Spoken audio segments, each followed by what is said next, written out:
This will be a brief introduction to genetic relatedness.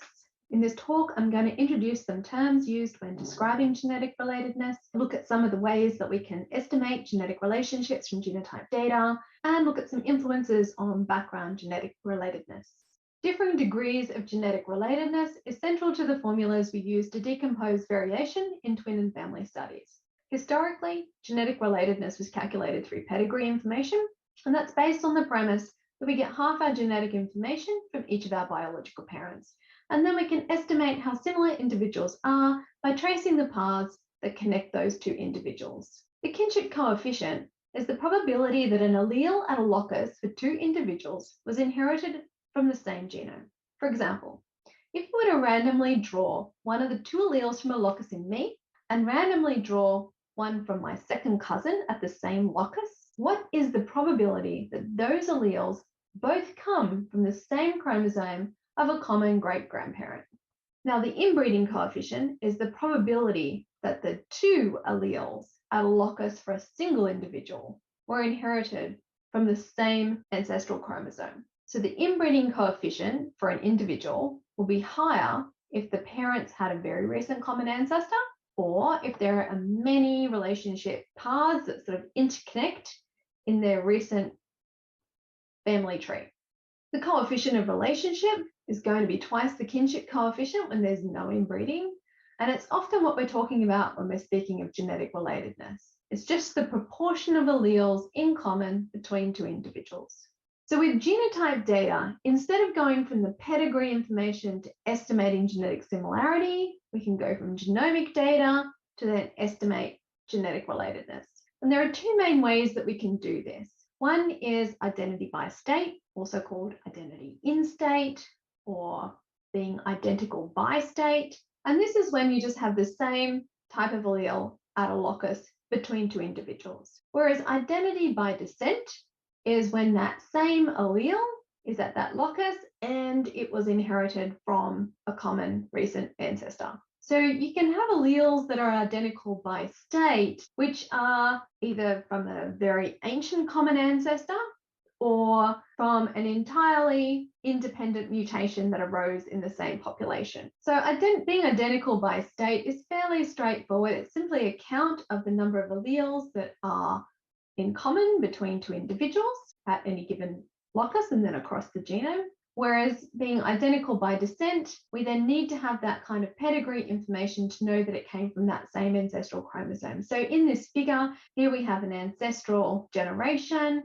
Then we go through the generations, and the colors are kind of indicating the allelic ancestry of any given stretch of DNA. And this is a future generation. So we can see that person C and person D share alleles from this chromosome at this locus, and persons D and persons E share alleles from this chromosome at this locus and this chromosome at this locus. And we can also see that although this is the same equivalent generation, person C and person E actually don't share any alleles that are identical by descent. And not all, like for example, there's no genetic information from this chromosome in person C at all.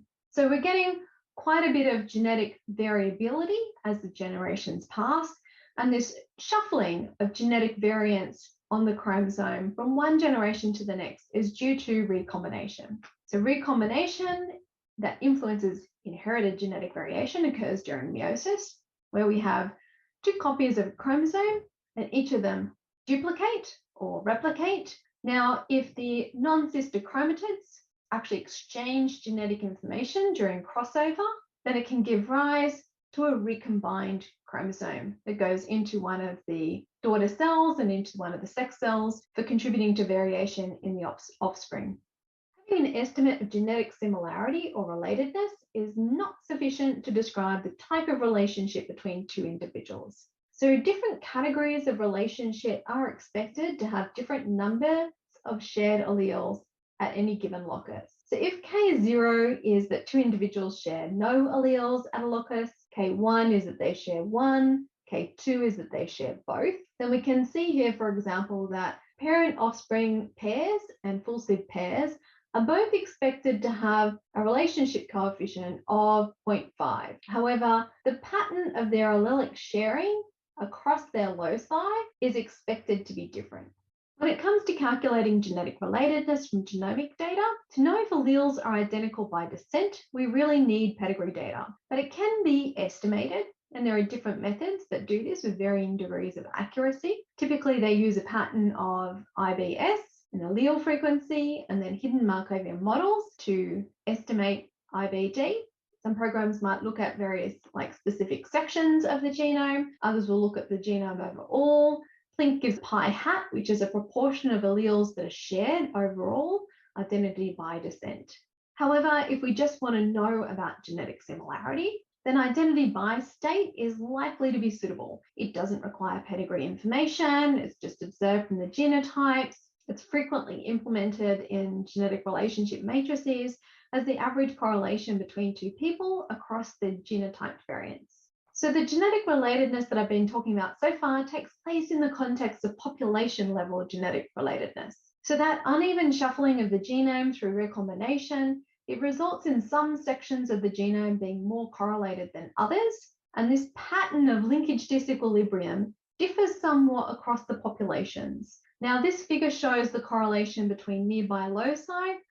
The red indicates strong and significant correlation between loci, and we can see differences in the pattern of those correlations between these two populations. And the pattern of linkage disequilibrium is impacted by these recombination hotspots. So recombination does not occur at the same rate across the entire genome, and where it occurs more frequently, then it's referred to as a hotspot. So where the recombination rate is higher on either side of that spot, then the correlation between alleles on either side breaks down.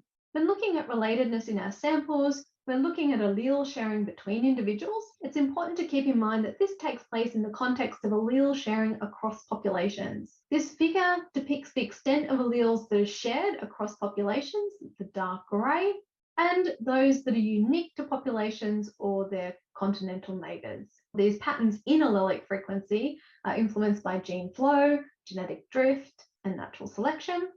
Similarities and differences in allele frequency across populations can be quantified using principal component techniques. These components are essentially clustering individuals who are similar or different to each other. Using PCs is a way that we can operationalize background genetic variation, and we can include these in various analyses to either control for, to explore these influences. This talk has been a brief overview of genetic relatedness and the ways that we can estimate genetic relatedness, operationalize that, and then use that information in other analyses.